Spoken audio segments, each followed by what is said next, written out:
today is co-delivered by DTA Wales and therefore Egin and by Climate Cymru. So I'll let Anita introduce Climate Cymru in the second half of the webinar, but yeah, it's really exciting to have you here with us today.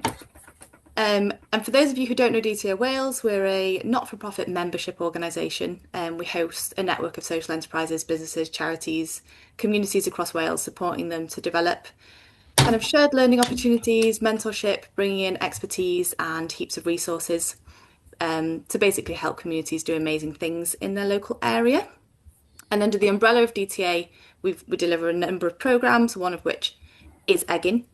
So this webinar today is brought to you through Egin, which is our climate programme, supporting communities to take their first steps towards tackling climate change. And as part of that, we've got the Community Buildings Hub project, kind of a sub project to support people like yourselves to manage community buildings. So we've had this series of events running. This is actually the last in our series of events. So yeah, it's exciting to be able to kind of tie all that together today. I think there's a bit of feedback, Elved. I'll just mute. There we go, you muted now. But yeah, if you want to kind of watch the recordings of the other webinars, the series that we've been running, just pop onto our Egin online community and kind of scroll through our social media, and we've got loads of links to our YouTube recordings. Everything's up on YouTube from this entire series. Yeah, if anybody else wants any more information about Egin or DTA Wales or Climate Cymru, I guess, we'll be popping links in the chat throughout. Any questions, just pop them in the chat, and we'll have a section for questions at the end, but anything kind of any odd bits, I'll be monitoring the chat to get back to you guys. So yeah, over to Elvid, I believe, to start the webinar. I'll just make you a co-host because I don't think you are already. And then hopefully your sound works. Yeah. Matt, you might have to make him a co-host. It's okay. I don't need co-host. I haven't got any slides. Okay, that's fine. Perfect. I'm just going to introduce Anita. Hopefully my audio still is working. Apologies for the technical difficulties at the beginning of the presentation. So Anita Cartwright is Head of Funding Innovation at Climate Cymru, where she's working to improve the funding landscape for Wales, advocating for trust-based grant making to supporting community groups, help for access to funds that they need. Anita's background is in business strategy and is increasingly focused on social enterprise and collaborative community projects.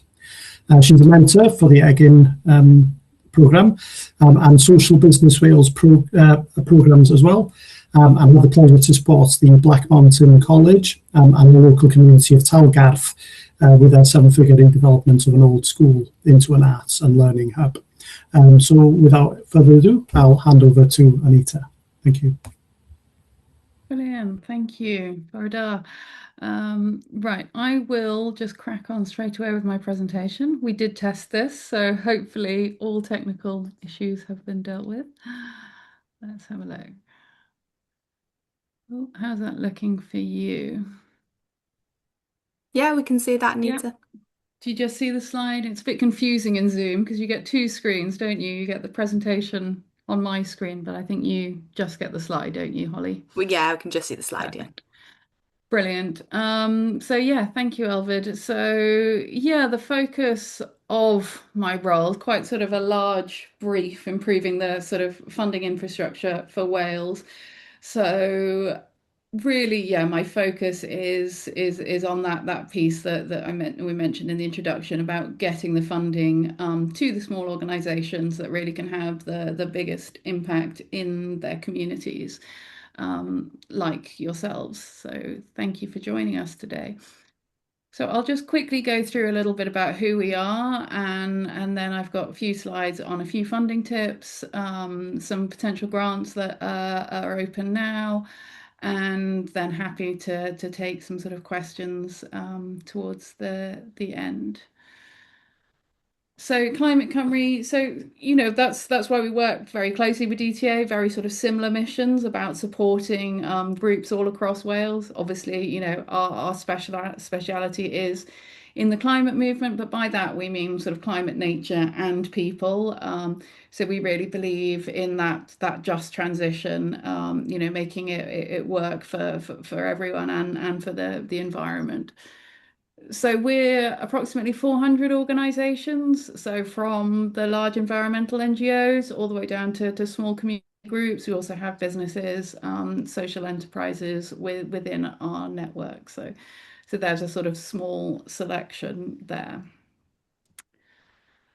Our sort of four pillars of work can be described as follows. So we're very well known for our campaigning work. We started in preparation for the Glasgow COP, so as the way to unite the Welsh voice to go up to Glasgow 5 years ago. So we still do a lot of work around sort of policy and advocacy, especially in the sort of advocacy space. So we have close ties into Welsh government, but more than that, we're actually really trying to facilitate people to be able to speak, powerfully to those sort of holders of power.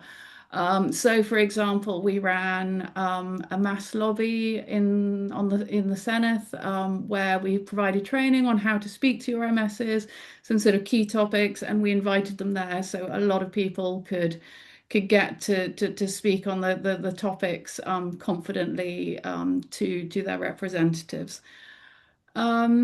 Other element then, as I said, we're a network of 400.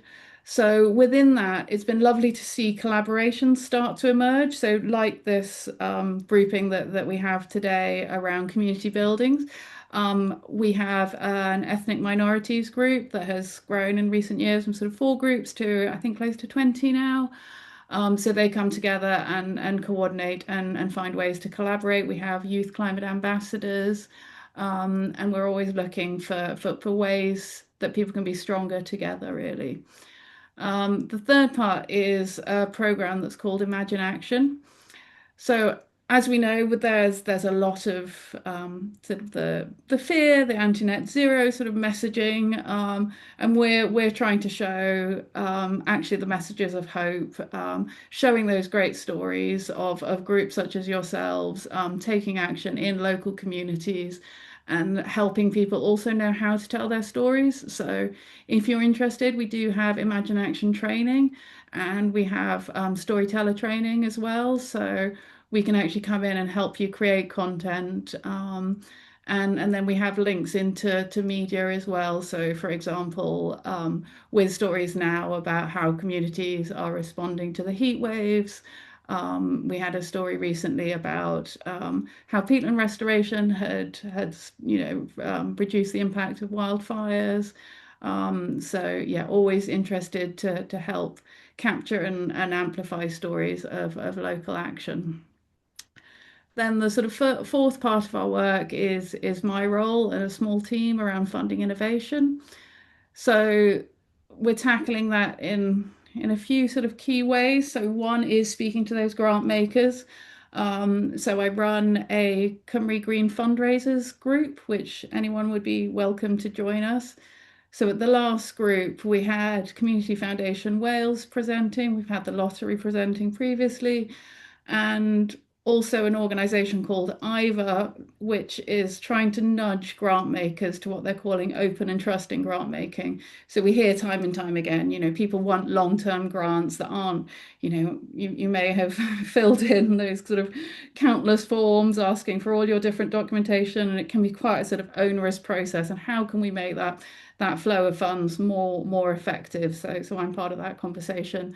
And then supporting groups themselves to know where to look, how to apply. This is part of that, the tips and tricks I'm going to go through. And also looking at sort of innovative finance. So if anyone has heard of sort of nature finance space and sort of carbon credits and you're interested in that, I do a little bit of work to upskill people in Wales on that. So as I said, my focus really is on how do we ensure that the funds are getting where they need to go. So if you have a look at the diagram, 85% of charitable income is going to 4% of registered charities. So to me, that feels like quite a big problem that we should be addressing, and that's, what we're working towards by working with the funders, ensuring that that flow isn't just going to the large NGOs. And equally in Wales, we are under-resourced. So Scotland receives twice as much philanthropic funding as Wales does. Funders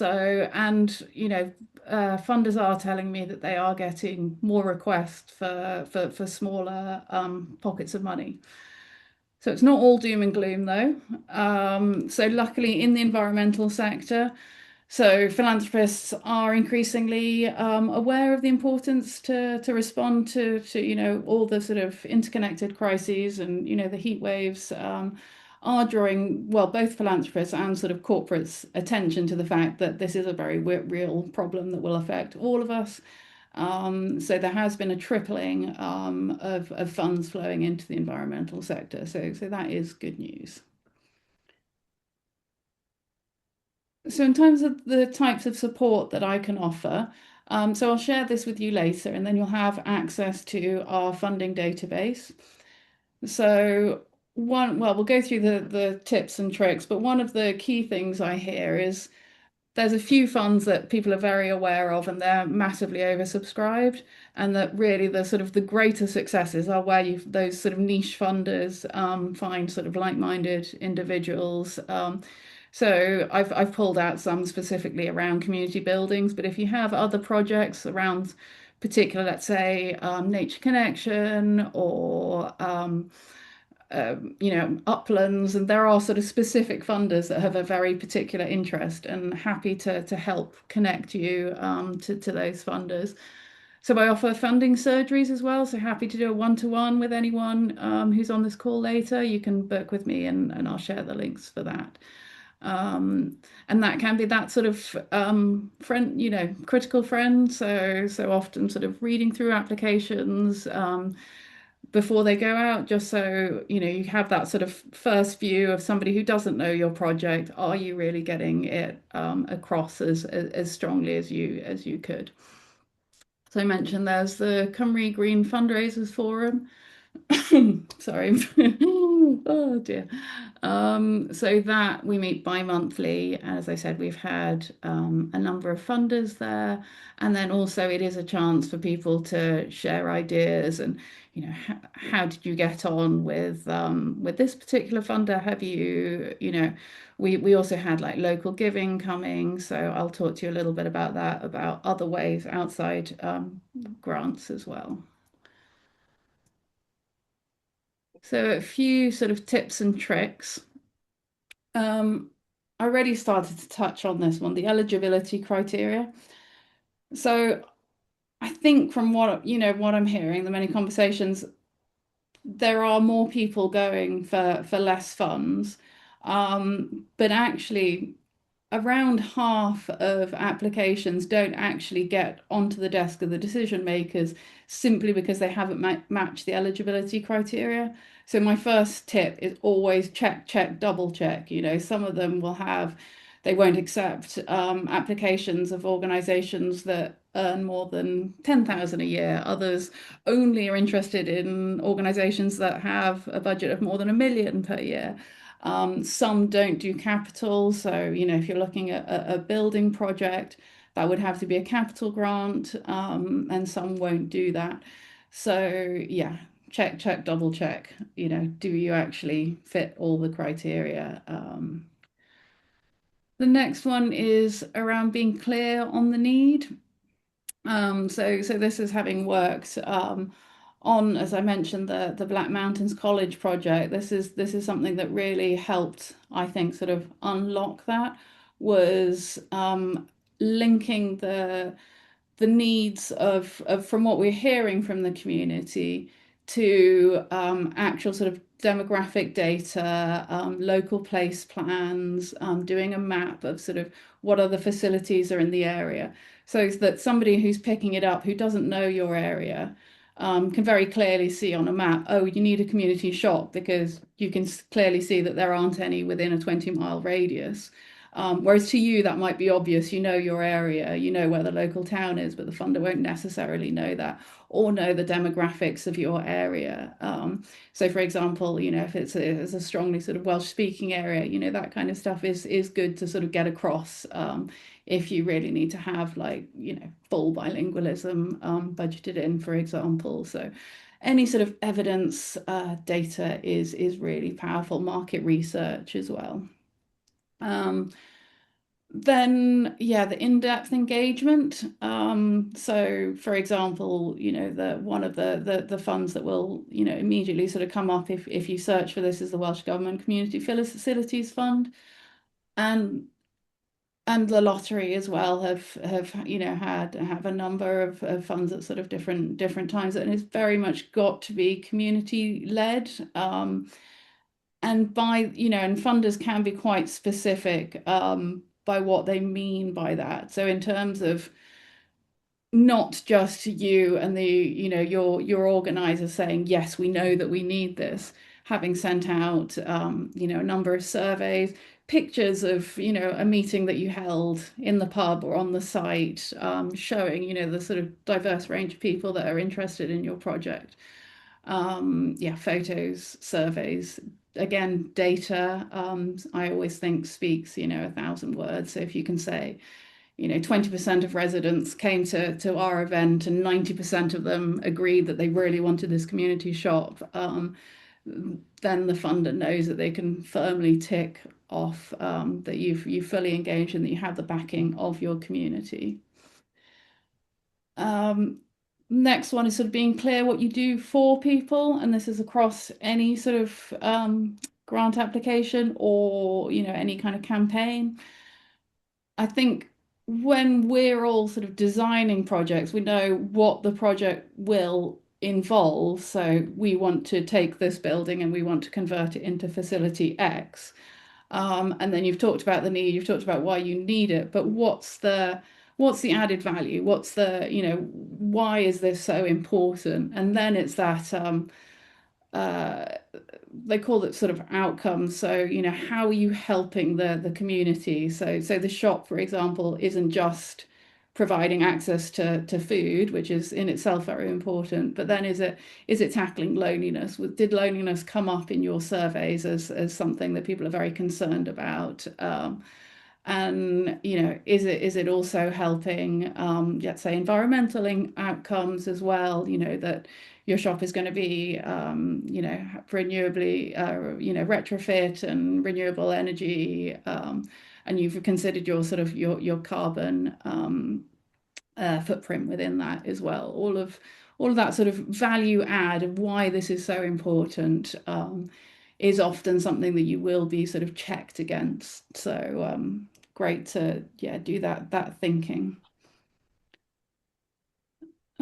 Next one, so ensuring the development is credible before applying. So not just the sort of eligibility criteria, but for example, ensuring that you have more than just a conversation with a councillor who said, yes, we are interested in a community asset transfer. Can you evidence that? Is something that funders will be looking for a letter from the leader of the councillor or the officers in charge if it's a community asset transfer, or whether you already have that lease document in place. And different funders will ask for different terms on that. I'm not a specialist on the building side, but Elvid and the team can fill you in on specifics on that. And some, for example, will ask for 3 quotes, and DTA have some guidance there that I've linked in. Then demonstrating why your organisation is well placed to lead the project. So, you've shown that you can do it, you've shown that it's needed, you've shown that the community want it, but can you actually do it? So if one of you, is from a building background, or used to be the headmaster of that school that closed, so knows the community very well, one of you worked in project management, so, will be very comfortable leading the project through its development. All of that really sort of helps just give give the confidence that that money will be well spent. Tips, these ones are, you'd think quite obvious, but you'd be surprised, and I definitely fall for the second one. We would like to. I always go back and change those to we will. We are going to, we can, not, possibly we could, because if you're, not as confident, then that will sort of come across. And using the language of the funder. So often, when I do help sort of read through, I'll check against the criteria. So if it is community wealth building fund, have I used the word community wealth building within that? So it's just very clear to anyone picking it up that you do directly match the grant that you're going for. And actually, so AI comes up quite a lot. How useful can it be? I'm not going to get into the 101 questions about data centers and all of that. But we do know AI is out there. It's it's all over the place. One that I use more is Claude. I think from what I've heard, they're a slightly more ethical company, and also it does work very well. But I would say do not rely on AI to write your application. The grant funders tell me they can tell. It lacks the personality, and it's just not able to tell your story. That story of when this was a school, you remember going there, and that's why it's so important for you for this building to be reused. AI is not going to be able to tell that story for you, and that is why this building is so important. However, it's very good for sense checking. So I will sometimes run it through exactly as I mentioned in the point before about checking the language, checking those eligibility criteria. So if, for example, you've said that you're not a registered organization yet, but you do have a bank account, the AI might be able to say, oh, by the way, for this particular grant, you do need to be a registered charity. So, you then know that you need to get that in place first. So yeah, it's good for checking against all the bits above. So right. So where can we get the money? This is the big question, isn't it, that we're all asking ourselves. So the Welsh Government Community Facilities Programme is probably a good starting point for most sort of community buildings. So that's for the purchase or the physical improvement of community facilities. They have a range from, again, as I said, I'm not a specialist on the building side, but they have the smaller 5 to 25, which might be some solar panels or something like that, all the way up to a much sort of fuller program of works. Principality Building Society retrofit are reopening, and I spoke to Community Foundation Wales this week, and they confirmed that from the 27th of July, they're open for conversations, and they actually really welcome those conversations as well. So that's something I didn't put in the tips and tricks. If you're unsure if this is right for you and whether you're eligible, most funders have said, please pick up the phone. They're much happier to have that conversation, give you some advice. Some will even say, oh, well, actually, if you do X, Y, Z, we'd really like your application. So we can help you get there, over the next 6 months so that you can apply for the next round. So they're more than happy to hear from you and talk it through. And Community Foundation Wales in particular said they will be having open, an open line for people from the 27th of July on that fund.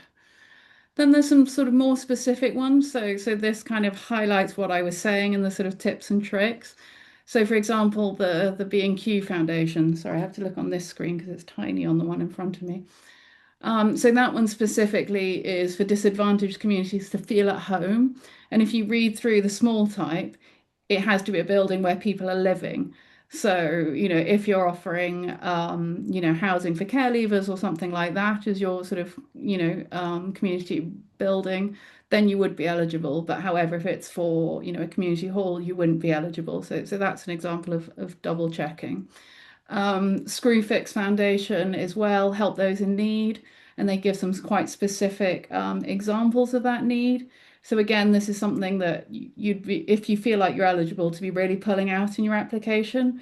So are you helping people in financial hardship, and how have you demonstrated that?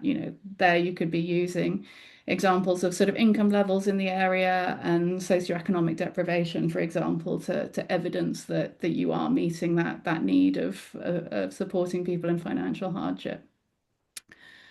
And then again, like they say, they don't support projects that benefit the general public, like a community centre that's open to all. So again, just checking where you fit there.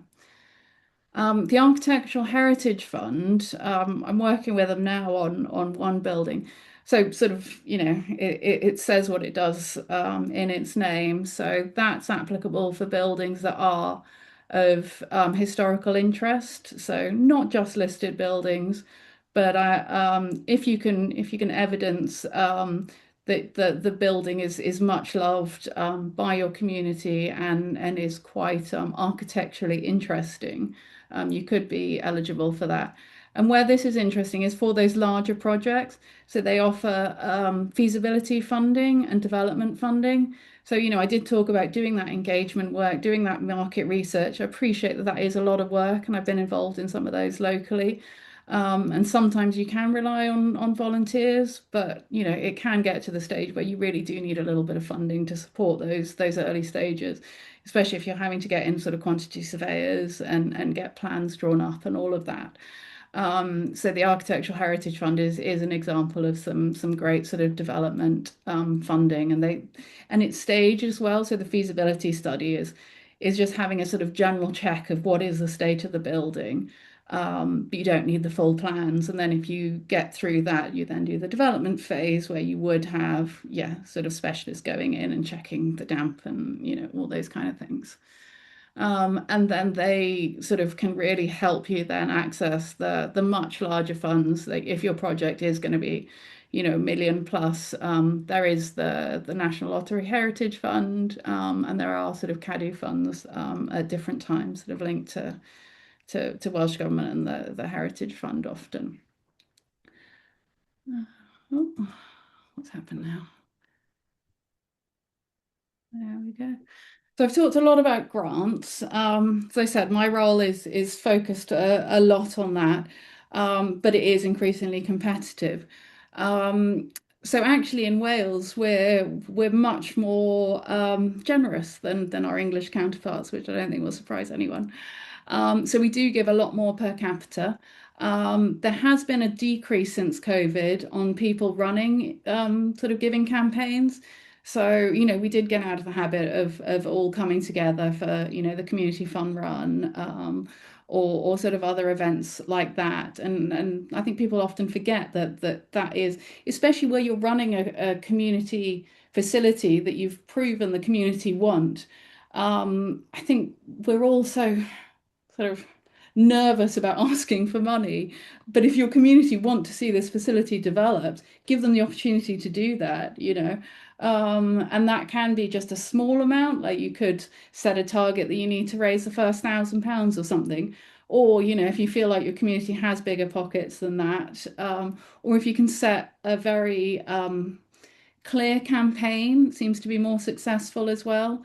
So, the old sort of, save the church roof with the sort of the bar chart, those kind of projects do still work very well. So if it is like, we need to stop the west wing of this building collapsing and we need, this many sort of thousand to get there. You can create a campaign around that, or if you need to actually purchase the land first, that could be a campaign that you could launch. And there's a great online platform. So Local Giving is most of their team are Welsh based, which is nice, and they only work with smaller community groups. And then there are the bigger ones like sort of crowdfunder and things like that. Then there's the sort of major donors as well. So finding those in your communities that have the deeper pockets. That could be local businesses as well that would be happy to sponsor. So, it's helping their marketing, but also, especially communities that are businesses that are very embedded in their local communities. Often, they want to see this building coming back to life again. Taking the school example, they may have gone to school in that building, and they want to see it being put back into use. So do reach out to local people and businesses. Community shares, again, I'm not the specialist here, but Compass are. I think DTA, you also do some work on this, or more sort of, Compass have their Community Shares Wales program, so they will offer specific advice on setting that up. So the way you set up your social enterprise, I think you have to be a community benefit. What is it? CB? Oh, my brain. Anyway, you have to have the specific social enterprise set up to allow you to issue shares. So then local people can, one, not only sort of have some ownership of that, but also benefit financially. So they do get a return. It's not run for profit, but if you are developing the community shop and people have put money in, as that shop starts to make money, they can get paid back, and they are part of the governance of that as well. So they do have a say in the future of the building as well, which is really nice. And finally, social investment. So there's Development Bank of Wales, but then there's also private banks that have social sort of values front and center. So for example, Troodos and Robert Owen here as well. So often they'll be looking, they do offer mortgages, for example. So their mortgage might have criteria that you will have helped X amount of young people from a disadvantaged area to use your building, and that might be one of your criteria in your mortgage, which is quite nice. So they are tracking you in terms of what you're giving back as much as the financial sort of returns. And often it's not either or as well across these funding mechanisms. So some people might start with a small social loan. They might have community shares, but then they might also get a grant. Often it works best with a sort of combination of different things. And there's a number of people there, as I said, to advise you, from Development Banks, Compass to DTA to us. So feel free to reach out to people on that. So yeah, that's my sort of quick run through of the sort of funding landscape and sort of top tips. If you want to join Climate Cymru, so you can sign up to our mailing list. So we have a mycelium newsletter that goes out monthly to I think about 10,000 people across Wales. And organisations can also post jobs. And so if you join, you could also post a crowdfunder campaign on one of our newsletters. And then you'll also be invited to other seminars that we have, other events, and have an opportunity to feed into, as I said, our sort of policy work and other work as well. There isn't a cost involved in joining. So, we're just happy to have everyone together and find ways of collaborating and being stronger together. And if you want to speak to me, that's my email address. And when you receive that, you'll be able to click on book with me as well. So you can book a one-to-one with me directly. I ran through that. I need a big gulp of air and gulp of water. Thank you, everyone. I'll stop that, and then really happy to open it up. Yeah, thanks. Thank you, Anita. That was fantastic. I just wanted to make one quick point. The DTA Community Buildings Hub, I'll just post the link to that in the chat, does have a section on grants that are specific to community buildings, with a number of different organisations that fund that, and also tips to places to go searching for those grants as well. And then in the intermediate section, there is a document on how to get quotes, particularly in some parts of Wales, it's quite difficult to get contractors to give you quotes for very specific items that you might want to do in your building. So there are some tips there on how to obtain quotes that you might also need for your grant application. Thank you, Anita, for that presentation. I guess we have about 20 minutes now for any questions. Does anybody have any questions on maybe on your community project, on where to find funding, or on any aspect of grant funding? Feel free to put your hand up or post the question in the chat if you're shy as well. Thank you. There is some stuff in the chat, isn't there? I didn't have a look.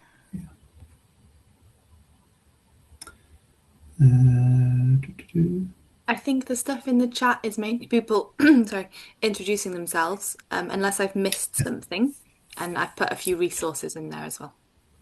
Thank you. We do have a hand up from Helen Griffiths. Helen, would you like to ask your question? Yeah, hi, thanks, Anita. It's really helpful.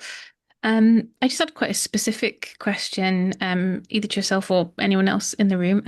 We're just about to put in our expression of interest for the community facilities programme for the larger grant. We do have some small match funding already in place, and we've got some ideas of where we can approach to sort of increase that. I just wondered whether you knew, because it doesn't say in the guidance, the sort of proportion of match funding typically for the community facilities programme they're looking at, where there's a sort of percentage that they tend to want. And whether anyone's gone through that process and has any experience recently for feedback, because with the turnaround being 30 days on the EOI, if we could get some of that feedback before we do it, then so it sort of save us some of that time. Yeah, I can't remember myself on the top of my head, but each one is different, and you're right. A number of the larger grants do require match funding, and that's also where this sort of stack funding approach comes in. Often people will have sort of community shares, for example, as part of their sort of match funding offer. Anyone at DTA know exactly what the match funding is on the community facilities programme? I mean, we can double check for you, I'm sure. I know at least 2 projects where they didn't put any match funding up at all, but I don't know if that's the smaller grant. One of those was definitely the smaller grant. The larger grant I'm less sure of, but I'm reasonably confident that this one project I'm aware of didn't have any match funding. So I think it probably does depend on your project. But I know the community buildings, the community facilities programme team are quite accessible. You could also just send them a message with that specific question, and I'm sure they can help you. And it might just be a case of, there might be a minimum in certain cases. They might, consider less if you've got a sort of particularly strong project in other areas. But if the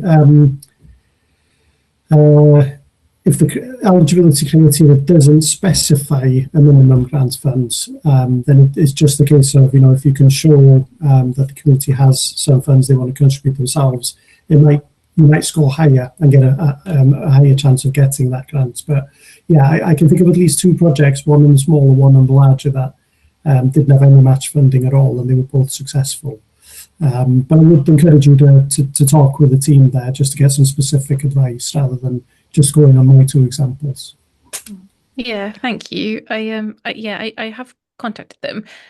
They wouldn't really give a specific percentage, which is fine. But in the scoring, you're scored across different criteria, and the match funding is worth 15 points of the 100 overall. So it's just one of those kind of, it's weighted more heavily than some of the other criteria. And so, it was just from interest if other people had been there and they'd got any other they'd got feedback during that process where they'd been asked to get more match funding. But thank you though. For one thing, I think there are a few people that hopefully can feedback their experience.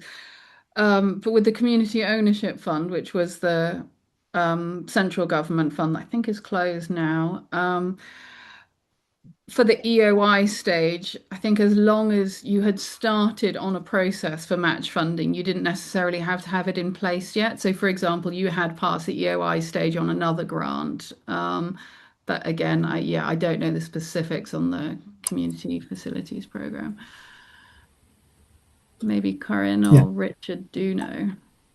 Yeah, Corinne or Richard, is your hand up? Yeah, it's specifically related to this. Okay, and I don't know the details of percentage wise, but the other thing that they may be looking for, and I know this from other funds, and the weighting of 15% might suggest this, that the community or the match funding you're getting shows that there's buy-in from elsewhere. So it shows that it wouldn't be such a high risk for them, or that it just gives it a bit more credibility. So that maybe the 15% might not be about the percentage of money or the amount of money you've got, but about making sure you've written somewhere in the EOI what that proves. Mm. Yeah, I was going to say something similar, that match funding isn't necessarily financial. It is actually about supporting kind. So the more that you can show that you've got the community's buy into it. The one thing which I was going to say from Capel Rhondda's Cymunedol's experience with that specific is we're doing very well at the moment, and it's surprising that we're not answering everything correctly. There are mistakes in our application, but because we've got a lot of buy-in, I think it's very much on a project-to-project basis. So you can slip up. Obviously, I'm not saying you should slip up, but going through 2 of our successful bids, because we've got so much in place, it's as much a lottery as a precision, I think. So go for it. Sorry. The point you made there about the buy-in, I think, is really important. The really the risk is, I guess, for them, not so much sort of misspending or anything like that, but actually, does the whole community want it? Or is it just sort of 5 people who are incredibly determined and maybe have written an excellent application, but actually, yeah, the buy-in across the community you've got, where you've had and that's where sort of other fundraising can be quite good as well. If hundreds of people showed up for a fundraising event, and everyone sort of gave a bit of money, but more they were present and they were supportive. I agree, Richard. I think that's often yes, they have to have their weighting criteria, but I think at the back of their minds it's probably always slightly more highly rated, that community buy-in element.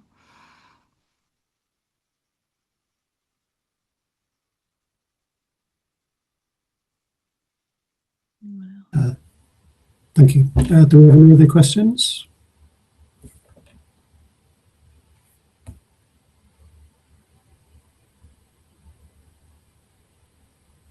I've got one related to the National Lottery funds. I try and get my question formed in my head.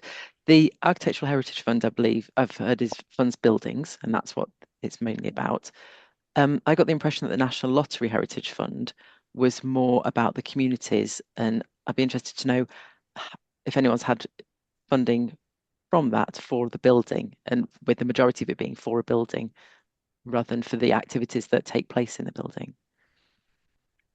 I think the community funds, well, they can actually sometimes fund buildings, but they're very much more about the activity in the building. The Heritage Fund, at least last year, there was, I believe, a partnership with Codi for quite a significant capital fund. Again, as I said, my specialism is a sort of climate sort of space grants, but again, I can double check. But the Heritage Fund do seem to be focusing on heritage, both in terms of natural landscape. So they've got more and more of those funds that are sort of joined up across landscapes. But I'm pretty sure that they still that they still have some on buildings as well. Has anyone applied for those? We do have someone from the National Lottery Heritage Fund on the call, I believe. Stephen Barlow. I don't know if Stephen would like to comment on that at all.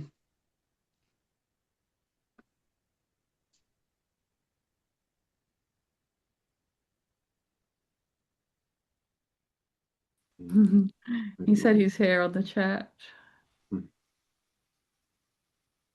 I can't speak, but I'm very happy to have a chat. I'm just opening it now to check the latest. What is heritage? Areas, buildings and monuments, community heritage. I'm sure they still do, but...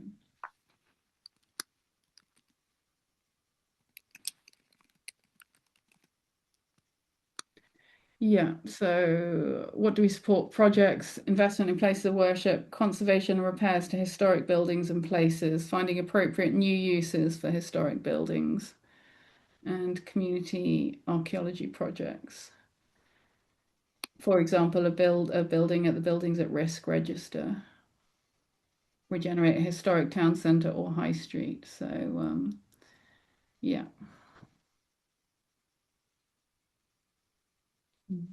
Oh, he's saying that we fund all types of heritage. Yeah, perfect.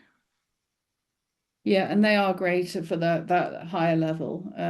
As Stephen's posted, they go up to 10 million, whereas some of the other ones are more for a retrofit or a slight sort of update to a building. But if you have to to be renovating quite a large building, then often, yeah, as I mentioned, starting through that sort of development phase, and then going for those larger funds. DTA, do you know what's happening with the community ownership fund? Because I know you supported the programs, you supported that when that was happening. Is that likely to come back? Do we know anything about that? Can I say something there? I am Matt Swan. Yeah, from what I've heard, that is not likely to come up again. Certainly from what we've heard, but through our partner with locality. But yes, so unfortunately, I don't think that is. I mean, obviously things can change, but we've not heard anything positive in that regard now.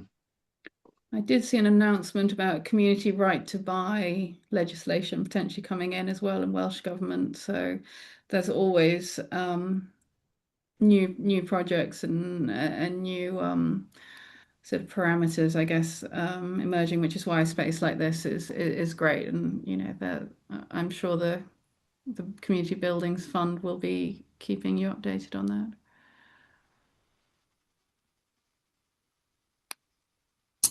Richard, you've got your hand up. Oh, you're on mute. You're on mute.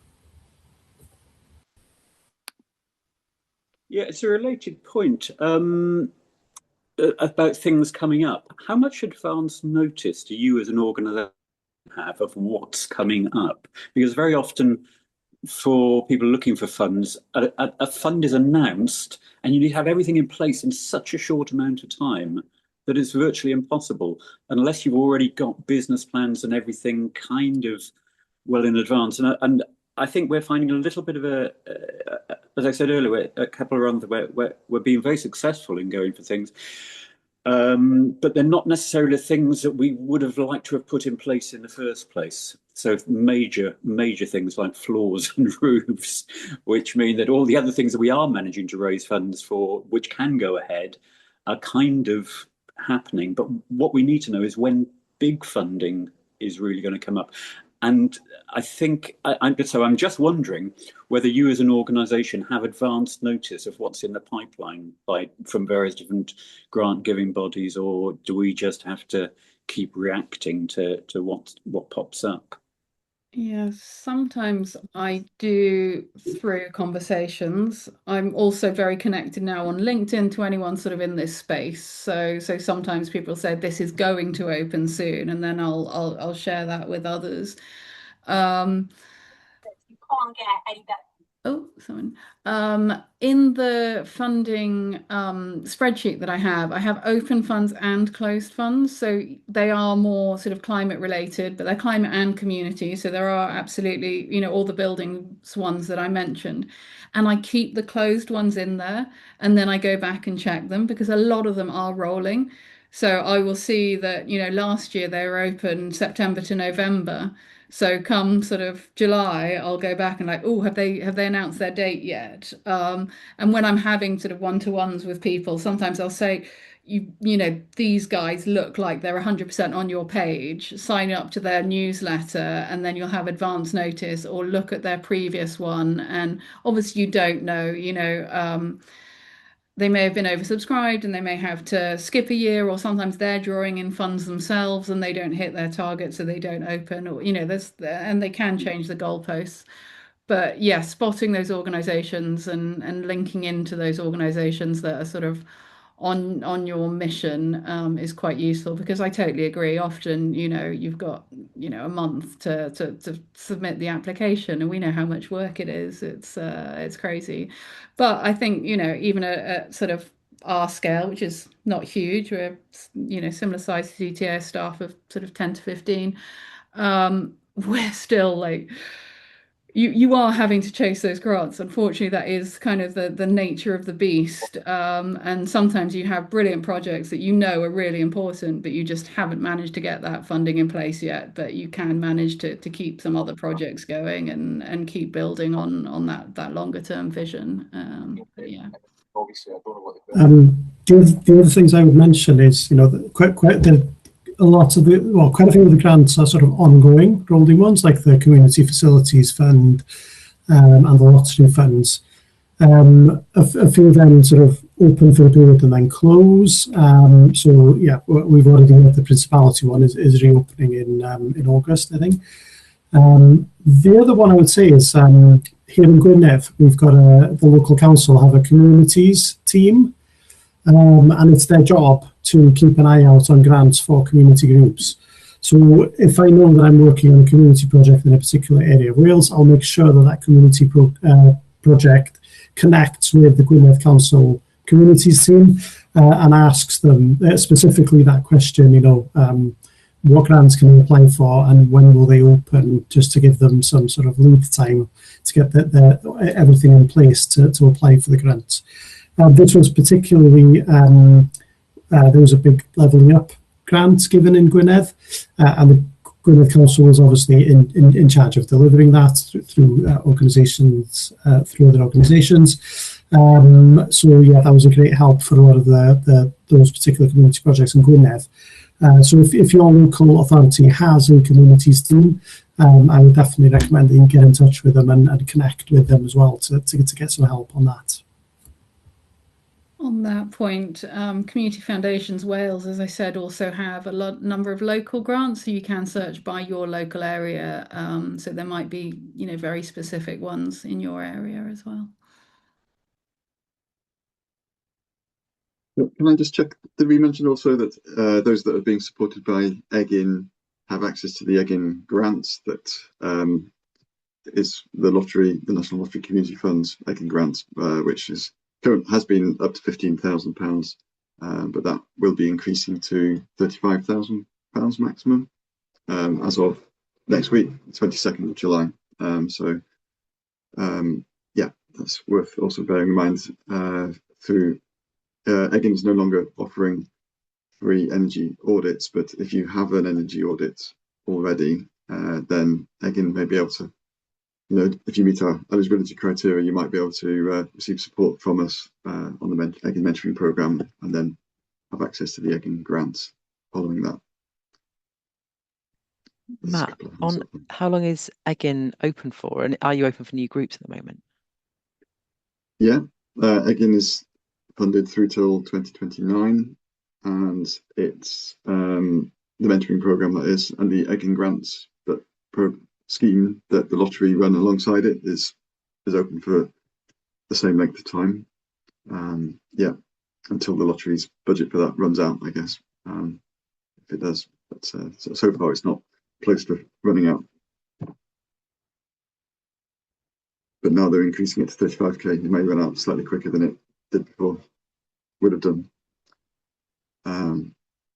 Yeah, Helen's got a hand up. Yeah, it was just a follow-up because yeah, with the grant we're working on for Community Facilities Programme, the Egin grant was one of the match funding application funds we were going to go for, because we're looking at doing our roof and solar on the roof and various other things. Elvid knows because he did our energy assessment. I was going to ask whether, I mean, great news that it's going up to 35,000. That's great news. I was going to ask whether the other criteria for the grant is staying the same, and whether the turnaround period for it is the same as well, and whether it's just the amount going up or whether any of the criteria is changing. As I understand it, it's only the amount going up that is changing, but the lottery will confirm that, I guess, once it's they've not actually announced it publicly. It's all going to go live next week on the 22nd, but we've been letting groups that we're working with actively know this. So yeah, but the word is spreading, I guess, anyway. And yeah, but the National Lottery Community Fund will be able to confirm that for definite. Yeah. Great, thank you. Chris has a hand up. Hi Matt, with the new Egin grant coming out, would groups who've previously had the Sustainable Wales grant via Egin, would they be eligible to apply again or not? I'm afraid not, sorry. Okay, worth asking.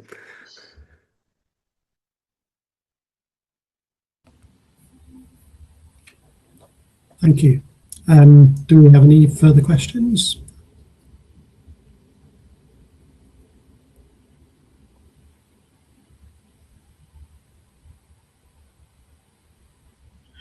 Hello there. Hi. We've, myself and Nikki have just taken a long-term lease of the village church hall, and it's in dire need of renovation. I hear a lot about the Egin. Do we need to have an EPC before we apply for any grants from such thing? Before we apply for any grants?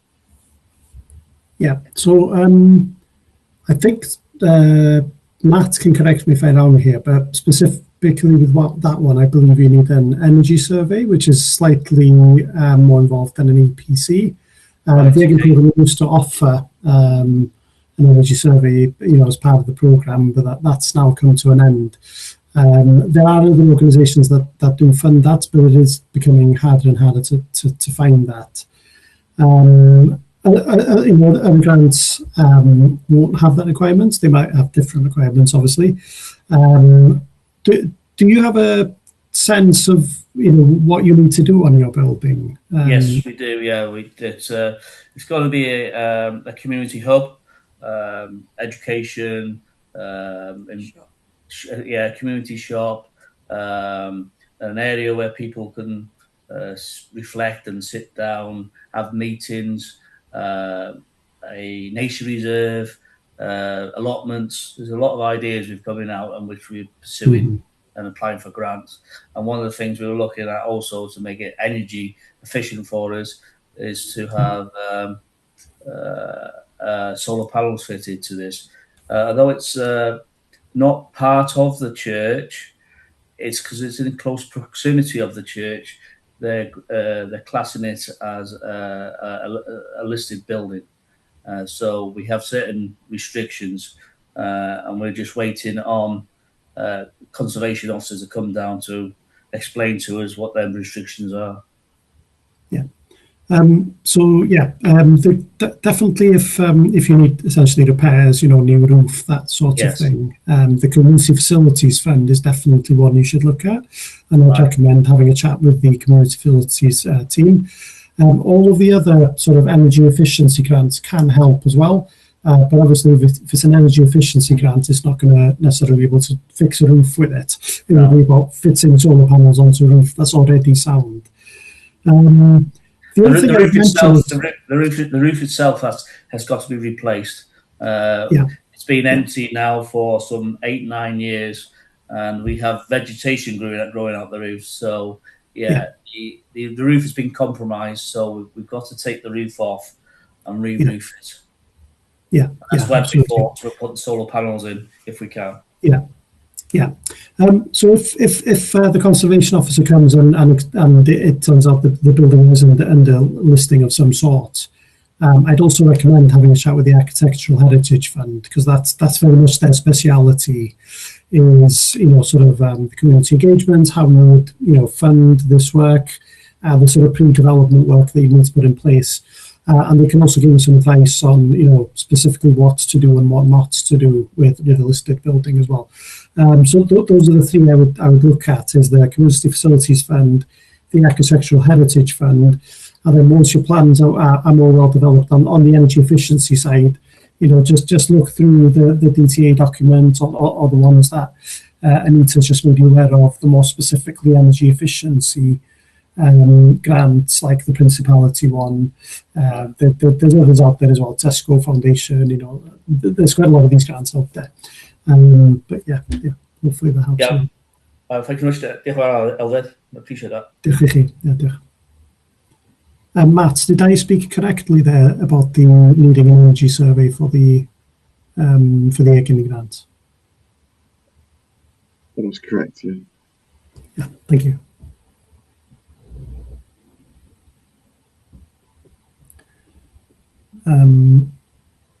So Chris has asked, with the energy report funding coming to an end, roughly how much would it be to pay for an energy report via Egin if this would be available? I know of a couple of groups who have missed the boat to get the energy report completed. I don't believe that you can pay for an energy survey through Egin. There are groups that do this. For you, Chris, in Anglesey, DEG might be one source of paying for the energy survey. But I would recommend to look first to see if you can find funding for an energy report, because there are groups out there who will still do energy reports. I can't think of any offhand that would apply in Anglesey. But there was a group in Llangoed who I know got a small grant. It was, I think it was under £1,000 to do some specific work on their buildings. It was an Anglesey specific grant. That might be enough to pay for an energy report through someone like DEG. Matt, do you have anything to add to that in terms of other places for energy reports? No, I don't think so. I mean, yeah, there's the Cartwright Cleed, which I think mostly has been doing domestic, but they have been doing some community work through us in the last year, but that's through Egin, that is. But they may be worth just a contact to see if they can help. I can put the link to them in the chat. Thank you. They may not be able to fund. Yeah, that's more about delivery rather than funding. I don't think they offer free audits. So yeah, as you say. Yeah, but obviously, you might find a grant to do the work you want to do on the building where you have to do some match funding. So it would be a shame to have spent your own money on an energy report and then sort of fail because you didn't have the match funding. So I would really recommend strongly that you try and find a small grant, because there's quite a lot of small grants available for the energy report rather than paying it yourself. Do that very much as a last resort. Anita, I don't know if you've got anything to add to that, but no, that's great. Yeah, exactly. Like you said, it often is that sort of that stacking that we talked about, whether you can raise a little bit locally to start, and then you're also engaging people on your project and letting them know about your project as well. So, it can be, numerous benefits by having a picnic in the garden or something and having that as a fundraiser, but also a chance for people to see your building at the same time could be a good option. Yeah. Thank you. Elvid, I'm going to have to drop off, I'm afraid. No problem. But it's been really nice to meet you all, and I'll share the presentation, and please do reach out, and hope to see you in the future. As I said, we run a number of Climate Cymru similar meetings as well, and you'd be very welcome to join us. I'll wrap up Thank you. After you jump off, but thank you so much, Anita. Bye. Shall I take over, Elvid? Yes, thank you. Okay, lovely. That was amazing. I'm sure everybody was frantically scribbling notes. Yeah, heaps of information in there, but I will send around an email to everybody who attended today and those who didn't attend, just so they've all got the information, with all of the links, all of the information, everything that you could, everything that you've probably tried to scribble down and maybe not caught. We also do have a few. So this is the end of the Community Buildings Hub series. Thank you very much to Elved for doing that. I think we've done 11 webinars, but we do have another series of events coming up from DTA Wales for predominantly for social enterprises, but they might be of interest to you guys as well. We've got one on flood resilience, all about flooding within communities and the impacts and the options for mitigation. We've also got one about assets. It's called Assets Underpinning Enterprise, the right space, the right time, on the 11th of November. And that's helping communities take local ownership of their buildings and land. So yeah, those will all be as well in the email. And yeah, do log on to our online community on the Egin. We've got a community buildings hub on the Egin online community. Again, a link in the email. But that's a space that you can contact Elvid and Anita, anybody from DTA Wales, each other as well, to ask questions, share resources, network in general. So yeah, any further questions, log on to the online community or respond to the email. I'll put Anita's email in the mail out as well after this webinar. Thank you so much to everyone for joining today. And yeah, hopefully it was useful.